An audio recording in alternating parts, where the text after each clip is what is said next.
because I'm a family person. I believe in family.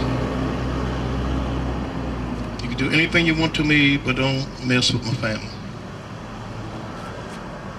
This past March, I lost my mom after she turned 107 years old. And I tell people that she's up there still trying to be the boss.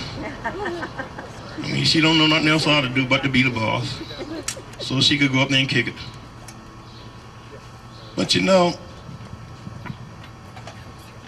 I must thank you for the other Shabakas, the other Sujal. I mean, we are out,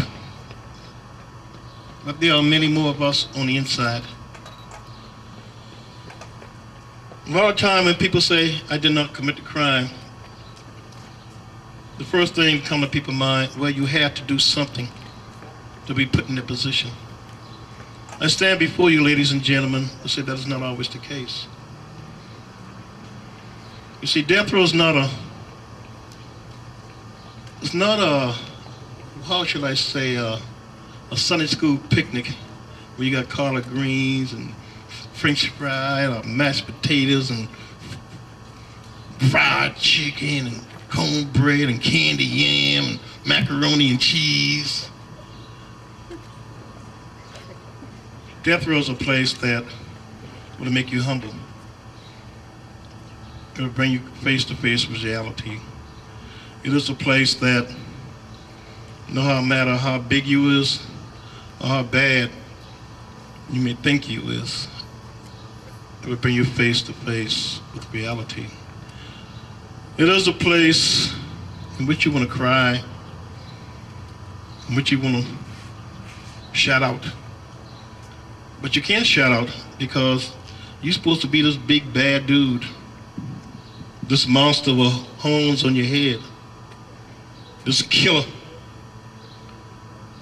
this non-human that should be exterminated from the face of the earth, not fit to be among the humans.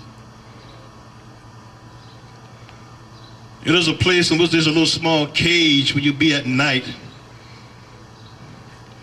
And you want to yell, but that yell and that scream got to be inside. There's a place in which you want to yell and say, Lord have mercy, mama, please help me. But you can't. You can't cry out. It is a place where you are alone. It is a place where you cannot separate yourself from the next individual, whether that person is guilty or not. You can't look at innocent or guilt because all of you face the same thing. All of you live less than 100 yards from instant death.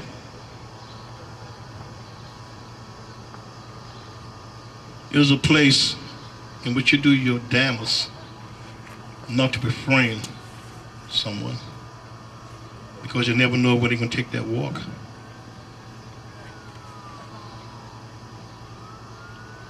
It is a place in which you, whatever your belief, atheism, Christianity, Islam, atheism, once again, it will make you humble yourself.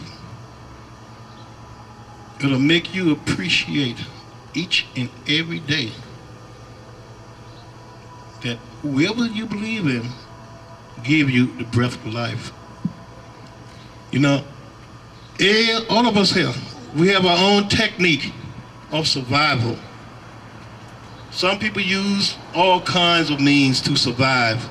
I developed what I call a toothpaste technique. And as some of you may or may not know, a toothpaste technique is when you use your toothpaste tube,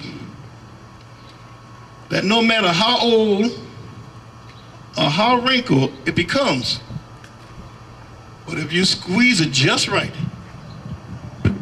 something gonna come out every time. Try it. You see, you can't use a rope because, as you know, sooner or later you pull on that rope will start breaking. And you don't want to break. What you are trying to do is just have this much, this, see how small my fingernails are? You just want to have just enough to survive today. That for today, you will not become a plaything of circumstances. That today, you will rise above the dehumanization that's being placed upon you. That today, you can say to a bunch of abnormal, sick people, I beat you at your game.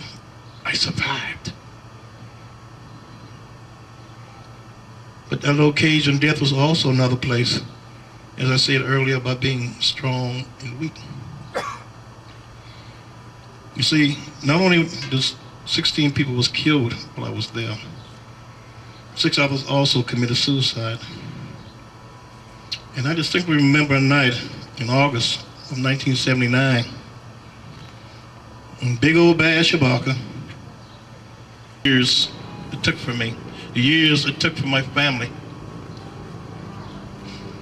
But you know, I grew up. Society owed me nothing. I owe myself. And it's incumbent upon me that though I may not know all of you, many of you in here I do know, and have a personal relationship with, but I owe it to myself to stand before you and to say to you, ladies and gentlemen, there are people, not just on death row, but people in our penal system that is innocent. People who are there who have not committed a crime. Once again, we stand before Supremacist Court. Of the United States, Supremacist Court, that's what Supremacist Court. We all know what Supremacist means. I'm not going to add nothing in front of it. And that's what it is, Supremacist Court. In my lifetime, this court is the most supremacist when you come to classism, racism, sexism, and the other type of ism you want to add to it. Right now, today, July the 2nd, 2007, I cannot honestly say there's justice in the United States of America. In fact, I cannot even use the term united because we are a divided country. There's no trust or respect among us.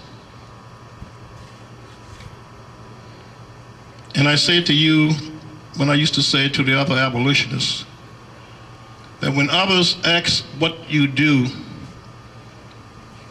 not be ashamed to say, I am working to abolish capital punishment. But I'd like to go a little further. I'd like to call it what it is. I'd like for us to say, I am working towards stopping the unjust killing of human beings.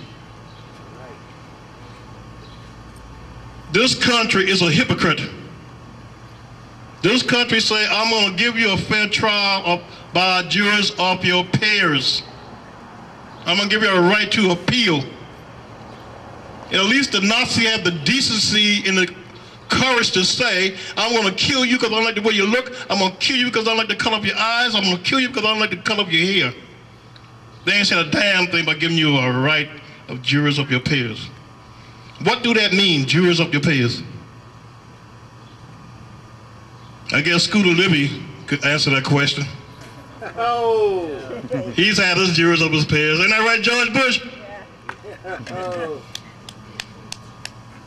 So I guess there's jurors of your peers in this country. And what about the average citizen? What about the average, right here in the nation capital, Washington, D.C., we got old senior citizen people living on the street eating out of garbage cans. We got young babies being left at doorsteps.